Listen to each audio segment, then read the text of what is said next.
So now let's have pair number 5.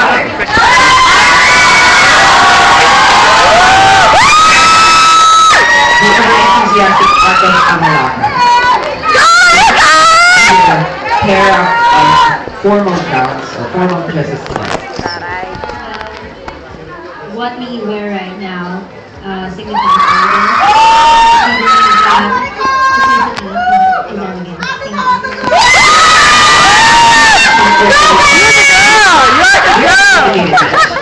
So, shall we move on to the question? Miss Mary Carpick question. 4. Question number 4 for Miss Maricar. How do you handle people not liking you? How do you handle people not liking you? Well, first of all, let me greet everyone this evening, especially to my broken contributor. Good evening. The question that was raised to me was, how do I handle the people that are not like me? I believe that each one of us is unique in our own ways.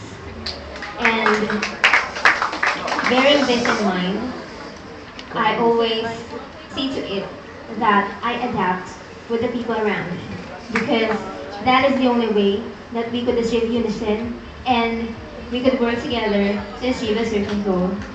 Thank you, and God bless.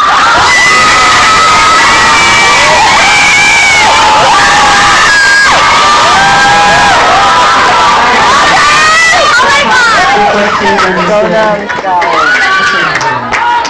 Edson. Question number 17. You can keep that with the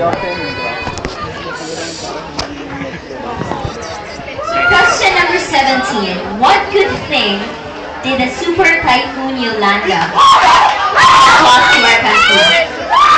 What good thing did a super typhoon Yolanda had caused to our country? So, first of all, good evening.